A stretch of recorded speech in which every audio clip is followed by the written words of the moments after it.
Pranam.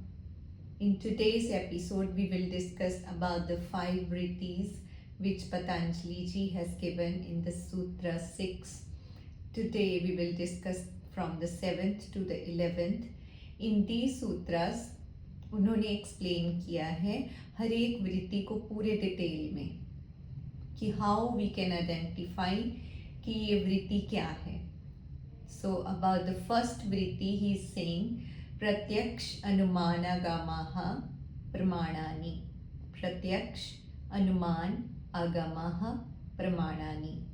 सो प्रत्यक्ष जो हमें सीधा सीधा दिख रहा है, जो हमने होते हुए देखा है, like something is happening around us, like it's raining or it's some accident has happened in front of us, so we have seen it directly, or we have heard something.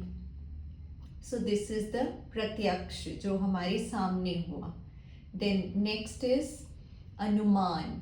जैसे हमने किसी चीज़ का अनुमान लगा लिया, जैसे कि अपने कोई एक्सीडेंट होते हुए देखा रोड पे, तो उसको होते हुए नहीं देखा है, वो हुआ पड़ा है एक्सीडेंट रोड पे, और आपने अनुमान लगाया कि साथ में जैसे एक ट्रक खड़ा है और वो भी टूटा हुआ है, तो आप एक अनुमान लगा लेते हैं कि इस ट्रक के साथ ऐसे इसकी टक्कर हुई होगी और ऐसे ये एक्सीडेंट हुआ होगा. सो आपने डायरेक्टली वो चीज़ होते हुए नहीं देखी है, बट आप इन्फ्रेंस एक निकाल रहे हो उससे और आपको लगता है कि ये ऐसे हुआ. सो दैट इज अनुमान.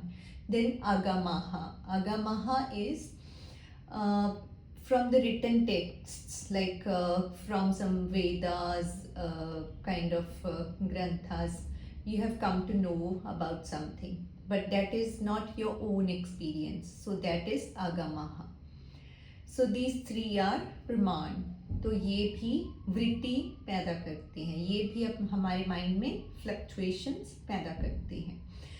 और नेक्स्ट वो बताते हैं विपर्य.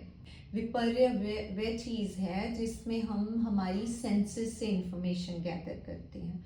और सेंसेस से भी इंफॉर्मेशन कैसे गैदर करते हैं, जैसे हमने कुछ सुन लिया, कुछ देखा, मगर वो एग्जैक्टली वैसे नहीं देखा, वो होते हुए नहीं देखा, हमने एक अपना इमेजिनरी कुछ उसके बारे में स्टोरी बना ली. जैसे कि हम कोई न्यूज़ सुन रहे हैं, आजकल आप देखते ही हैं कि मीडिया में कैसे चल रहा है, तो कुछ फेक न्यूज़ है और हमने वो न्यूज़ सुनी और फिर हमें लगा कि अच्छा ऐसे हुआ था, तो हम अपनी एक स्टोरी बना लेते हैं. तो वो विपर्य है, वो हमने सीधा सीधा ऑब्जर्व नहीं करी है चीज़, बट वो कहीं से हमने एक सुना और वो भी सच है या नहीं है, उसके हिसाब से हमने अपना एक स्टोरी बना लिया.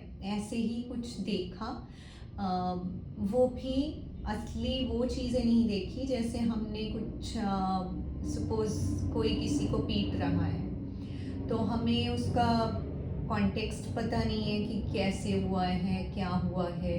तो जैसे एक माँ ने अपने बच्चे को पीटा या ऐसा कुछ हुआ, तो हमें कॉन्टेक्स्ट नहीं पता है कि उसने कुछ गलती की है, उस वजह से वो ऐसे कर रही है या कुछ और बात है. तो हम सीधा सीधा ये कई बार ये सोच लेते हैं कि ये गलत हो रहा है. या तो थर्ड इज विकल्प. विकल्प के बारे में वो क्या कहते हैं, शब्द ज्ञानानुपाती वस्तु शून्यो विकल्पः. शब्द ज्ञानानुपाती, जो शब्दों से हमने डिराइव करा कुछ.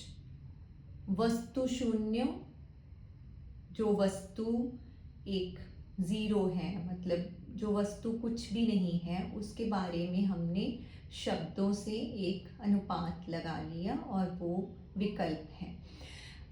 सपोज आपको किसी ने कहा कुछ और आपने उसको सच मान लिया और उसके आधार पे आपने एक फैंटेसी बना ली अपनी, तो वो एक तरह से विकल्प हो जाएगा आपके लिए. वो भी एक वृत्ति है, वो भी एक फ्लक्चुएशन है. Suppose somebody says that he or she loves you, or you're so beautiful, or you're not beautiful.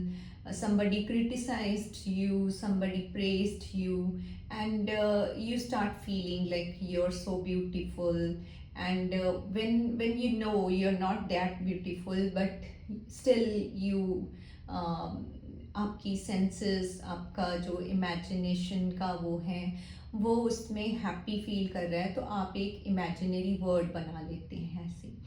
तो ये है विकल्प, ये अगेन फ्लक्चुएशन है because this is not real.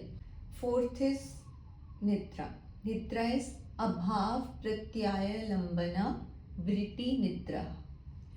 तो इसमें क्या है कि अभाव है। अभाव किस चीज़ का? माइंड का।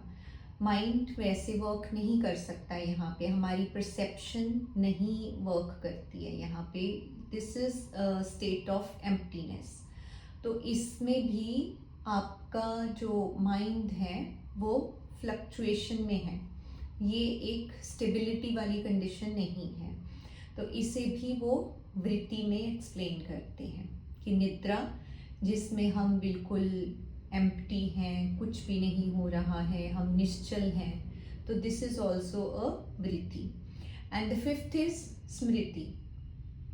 स्मृति के बारे में भी एज यू ऑल नो कि जो भी मेमोरीज हैं, मेमोरीज हमें पास्ट में ले जाती हैं, और योग का तो एम ही ये है कि हमें प्रेजेंट में रहना है, उसका रिक्वायरमेंट ही योग का ये है। फर्स्ट सूत्र ही हमें ये कहता है कि अथ योग अनुशासनम, here now come into the discipline of yoga. But in स्मृति वी आर इन पास्ट, और पास्ट की स्मृति वो कलिष्ट अकलिष्ट दोनों तरह की हो सकती है। जैसे कि हैप्पी मेमोरी है कोई, तो उससे आप बहुत अच्छा फील कर रहे हैं, और अगर कोई सैड मेमोरी आ गई तो फिर आप दुखी हो रहे हैं, जबकि प्रेजेंट में ऐसा कुछ नहीं हो रहा, बट आप अपनी मेमोरीज के साथ उस चीज़ को वहाँ पे फील कर रहे हैं। तो दिस इज अगेन अ वृत्ति। इसके बारे में 11वें सूत्र में पतंजलि जी कहते हैं, अनुभूत विषय असंप्रमोश स्मृति। तो ये अगेन एक वृत्ति है, और हम इसमें प्रेजेंट में नहीं रहते हैं। ये सब वृत्तियाँ हमारी माइंड को फ्लक्चुएट करती हैं। जब फ्लक्चुएशंस आती हैं तो वी रिमेन डिस्टर्ब्ड, और हम एक बैलेंस नहीं बना पाते प्रेजेंट के साथ, हमारी बॉडी के साथ, हमारे प्राण के साथ। We cannot observe the present scenario, we cannot be in the present. So these are all vrittis. In the next episode we will discuss about the how to tackle with these vrittis and how we can eliminate these from our life. तो उसके बारे में हम next episode में बात करते हैं। वो 12वां सूत्र आ जाता है हमारा, अभ्यास वैराग्य तनिरोध। Thanks for watching. I hope you have some idea about the Patanjali Yoga Sutras. Thanks for watching. Bye bye.